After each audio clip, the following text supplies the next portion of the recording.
Tiap-tiap orang yang mengikuti pertandingan menguasai dirinya dalam segala hal. Mereka berbuat demikian untuk memperoleh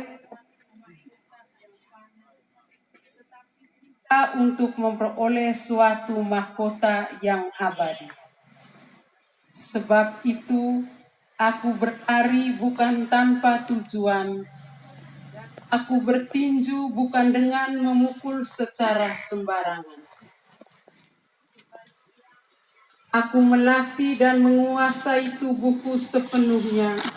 Jangan sampai aku sendiri ditolak sesudah memberitakan Injil kepada orang lain. Dan Tuhan.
Haleluya, haleluya, haleluya, haleluya, haleluya, haleluya. Sabdamu ya Tuhan adalah kebenaran. Kuduskanlah kami dalam kebenaran. Haleluya, haleluya, haleluya. Tuhan bersamamu dan bersamamu. Inilah Injil Yesus Kristus menurut Lukas.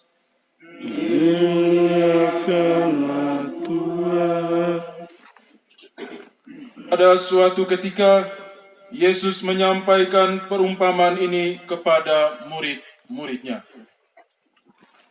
Mungkinkah seorang buta membimbing orang buta? Bukankah keduanya akan jatuh ke dalam lubang? Seorang murid tidak melebihi gurunya, Tetapi orang yang sudah tamat pelajarannya akan menjadi sama dengan gurunya. Mengapakah engkau melihat selumbar dalam mata saudaramu, sedangkan balok dalam matamu sendiri tidak kau ketahui? Bagaimana mungkin engkau berkata kepada saudaramu, "Saudara, biarlah aku mengeluarkan selumbar dalam matamu," padahal balok dalam matamu tidak kau lihat? Hai orang munafik, keluarkanlah dahulu balok dari matamu, maka engkau akan melihat dengan jelas untuk mengeluarkan selumbar itu dari mata saudaramu.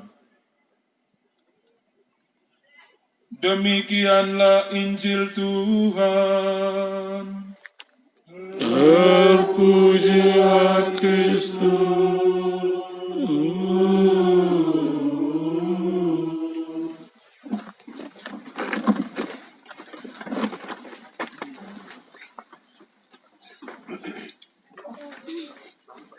Diakon, anak-anak dan cucu-cucu segenap anggota keluarga dari almarhum Bapak Lukas Noah, Ibu Bapak, saudara-saudari, umat Allah yang terkasih di dalam Yesus Kristus. Malam ini kita memperingati 3 hari kematian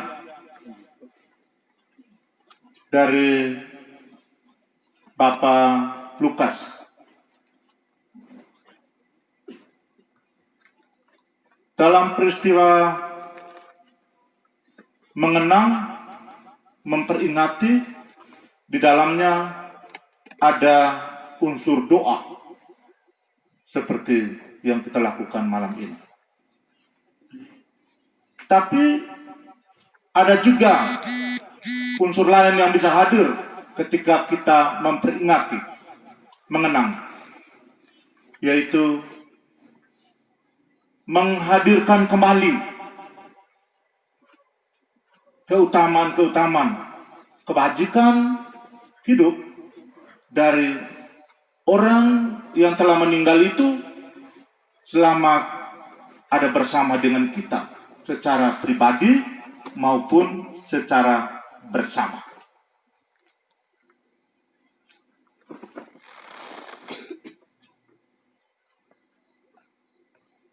Bacaan-bacaan kitab suci hari-hari ini berbicara tentang cinta kasih yang harus dihadirkan oleh setiap pengikut Kristus dimanapun dia berada, dalam segala situasi. Ada yang mudah dilaksanakan, tapi ada juga yang sulit, sukar untuk dilakukan. Tapi mau menjadi pengikut Kristus, dia wajib ikut. Tujuannya satu, yaitu supaya kita sempurna seperti Bapa.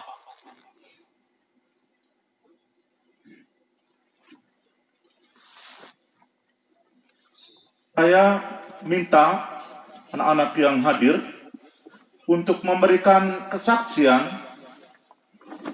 tentang kehidupan dari Bapak Lukas ini, menghadirkan cinta kasih Tuhan teristimewa ketika dia harus sendiri.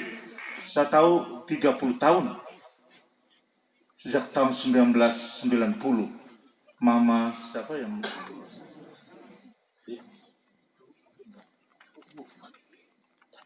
1990 itu dia usia berapa kira-kira? 45. Oh, 45. Itu seorang laki-laki usia 45 itu dia harus sendiri 30 tahun dengan anak-anak mungkin masih kecil. Itu bagaimana itu? yang sekarang 50-60, Pir bisa mau. Oh ya.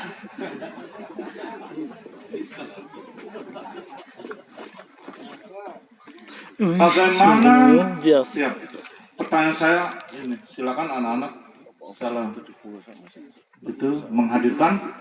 Dia menghadirkan cinta kasih itu bagi dirinya sendiri. Dia berperan ganda dalam dirinya sebagai itu suami, sebagai istri sekaligus untuk dirinya sendiri, sebagai bapak dan sebagai ibu bagi anak-anak, berhubungan dengan cinta kasih. Dan malam ini omong tentang cinta kasih yang itu tidak boleh menghakimi, tidak boleh mengadili sesama. Silakan anak-anak memberikan kesaksian bagaimana cinta kasih yang dihadirkan oleh Bapak Lukas itu selama hidup terhadap keluarga, anak-anak, lingkungan yang Anda alami selama itu bersama dengan Bapak Lukas. Silakan.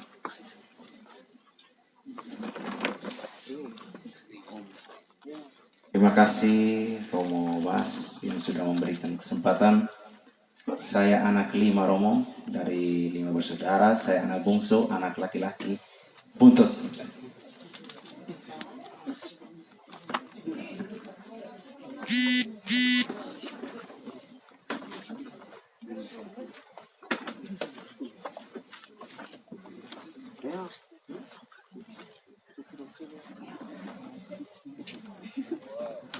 Mungkin kesaksian dari kakak saya yang pertama, Romo.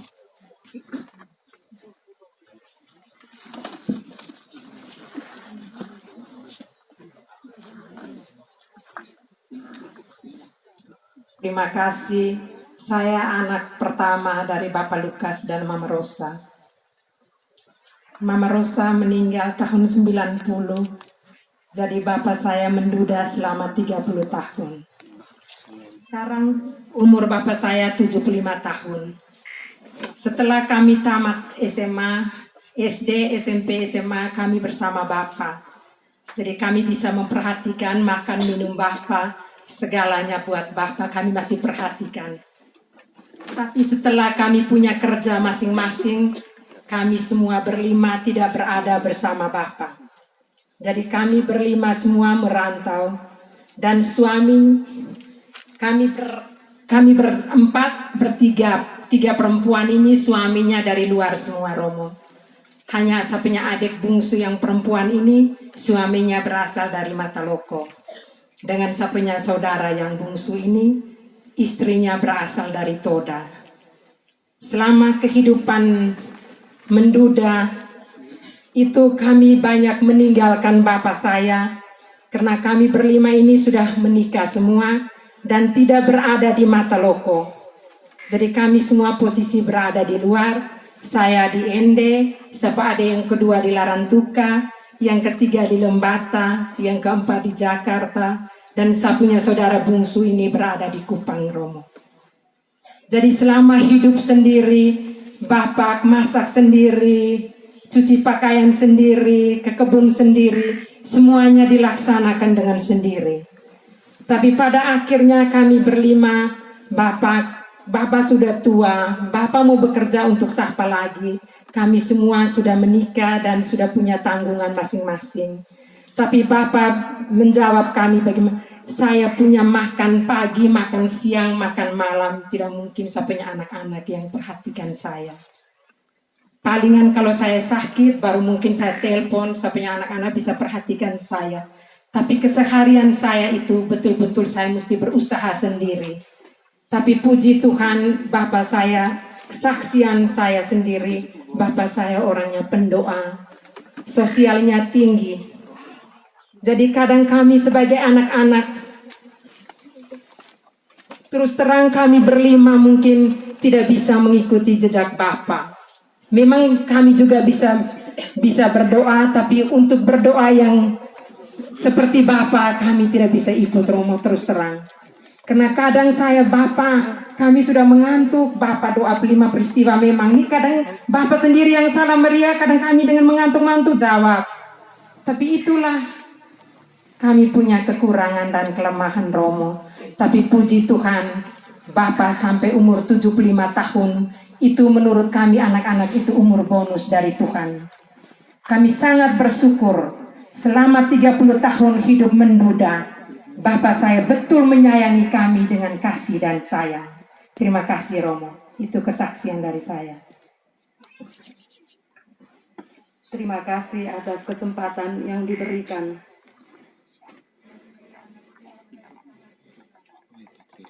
Pada setiap prosesi Jumat Agung, Bapak Lukas tidak pernah absen untuk gelaran duka. Karena kesetiaannya kepada kami, Bapak Lukas pada hari Minggu Palma, Bapak Lukas pasti sudah berada di Laran Duka untuk mengikuti prosesi Jumat Agung. Tidak pernah absen.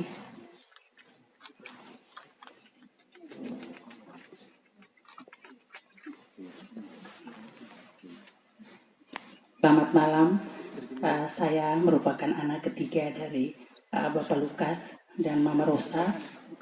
Saat ini saya bekerja di Lembata, di Dinas Pertanian dan Ketahanan Kabupaten Lembata. Dan kesaksian saya, ya, Bapak Lukas memang sosok seorang pendoa, sosok seorang yang sangat luar biasa. Bapak yang bagi kami yang sangat bijaksana dalam keluarga, baik di dalam Sawangeria maupun di dalam keluarga kami. Kesaksian saya bahwa di saat-saat terakhir kepergian Bapak, saya setelah mendengarkan bahwa Bapak sakit, memang kemarin pada saat situasi COVID ini Bapak sakit di Bejawa karena lockdown, kami tidak bisa, anak-anak tidak bisa datang untuk menjenguk Bapak. Tapi setelah Bapak dirujuk ke Kupang, kami anak-anak ini bersama-sama dengan Bapak. Kepergian Bapak terakhir itu kami berempat ada, kami 4 orang anak ini ada, sedangkan kakak yang di Laran Duka ini yang tidak sempat, yang pada saat itu rencananya kami pulang dulu, setelah itu kakak yang di Laran Duka gantian untuk jaga Bapak di Kupang. Saya dari tanggal 20 Agustus sampai dengan hari ini saya bersama Bapak. Kesaksian saya bahwa menjadi luar biasa bagi saya ketika di rumah sakit Romo, di saat-saat terakhir, hari-hari terakhir Bapak mau meninggalkan kami, Bapak tetap menyadarkan kami, Mirlin, kita semayang. Ketika pagi hari baru di jam 4 Bapak sudah kasih bangun kami, Mirlin, kita semayang. Jadi saya dengan adik Berto ini yang malam kami jaga, kami tetap sama-sama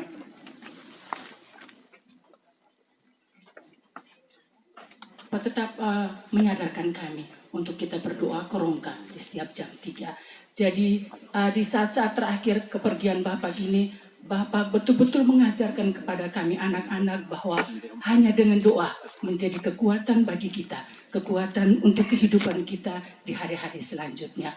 Dan sampai dengan saat ini, bahwa kemarin juga ketika Bapak pergi hari-hari terakhir, ini merasa bahwa 2 minggu sebelum itu memang Bapak sudah pamit dengan kami Romo.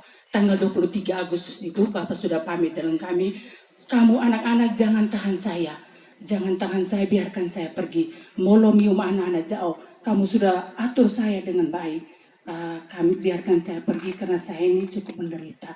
Tapi Bapak bertahan sampai dengan 1 minggu lebih lagi, dan tepat tanggal